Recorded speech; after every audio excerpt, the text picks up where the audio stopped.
So I have a question for you. What if I told you that the reason our world is so chaotic, so broken, isn't because of bunch politicians screaming at each other on TV? And what if I told you that a secret club has skull, bones, and a number that means the end of democracy? So this is the story of Skull and Bones, a secret society so powerful, so absurdly extra that it's either running the world or it's a very expensive and very bizarre college fraternity. So to understand this, we have to go back to 2004, a simpler time when everyone was mad at each other about who was going to be president. We had George Bush on one side and John Kerry on the other. Fierce political rivals, right? Well, during an interview with Tim Russert, he asked them a very specific question. What does your membership in Skull and Bones mean? And both of them were just evasive.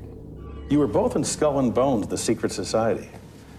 It's so secret we can't talk about it. What does that mean for America? The conspiracy theorists are going to go wild. I'm sure they are. I don't know. I haven't seen the web. Number 322. You both were members of Skull and Bones, a secret society at Yale. What does that tell us? Not much, because it's a secret. Is there a secret handshake? Is there a secret code? I wish there were something secret I could manifest. 322, a secret number? They dodged the question like it was a bill they forgot to pay. It was a beautiful moment of political theater. But here's the thing, they were both in the club, the same club. Yeah, it's like watching two rival sports teams play only to find out they both practice in the same backyard and get their jersey from the same mall. Their rivalry was in a way a performance, a beautiful dramatic facade to distract us from the fact that they are both on the same team. But what even is this club, Skull and Bones, you ask? It was founded in 1832 at Yale. Let's be real, any club founded in 1832 at an Ivy League school is probably just an excuse for rich kids to feel special. But this one is a little different. Their emblem is a skull, crossbones, and the number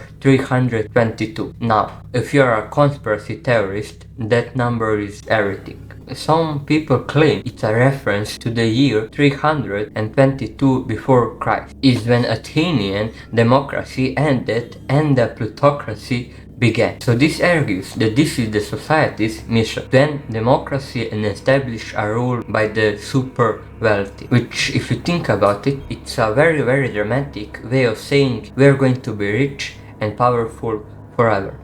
And then there are the rituals. Yeah, the rituals. Old reports claim that new members have to get into a coffin and kiss a skull. I don't know about you, but if I had to do that to get into a club, I will simply not join. They say that the obsession with that is to remind members that life is fleeting and the society is a network that transcends generations, which is a very fancy way of saying you'll die but our club will live forever. It's like a very morbid, very exclusive retirement plan. But this isn't just a college prank with a really good budget. This points out that this society has included US President, CIA directors, and national security advisors. It's a literal who's who of people who control the world. So the conclusion is that the goal of these societies is to recruit influential people and spread their influence everywhere. It's not just about one person being in a club, it's about having a web of people in the club from every single corner of power. It's like a secret shadow government but with better skull-based aesthetics. So what does this all mean? It's a tale as old as time. Man with a dream of being a powerful leader. Man joins a secret club. Man goes on to be a powerful leader. And then we are all left to wonder if he's actually in charge or if he's just following the club's rules. It's a story that tells us that maybe the things we see, the political rivalries and the public debates, are all just a performance. It goes to show you that sometimes the most dramatic stories on the internet are the ones that have been happening for centuries. Yeah, and that sometimes the most powerful people in the world are just a bunch of guys who had to kiss a skull to get to the top. So hit that like button, subscribe, turn on the notifications, and let me know in the comment. Do you think Skull and Bones is a legitimate shadow government or just a very elaborate fraternity? And will you get in a coffin for a job? Let me know later.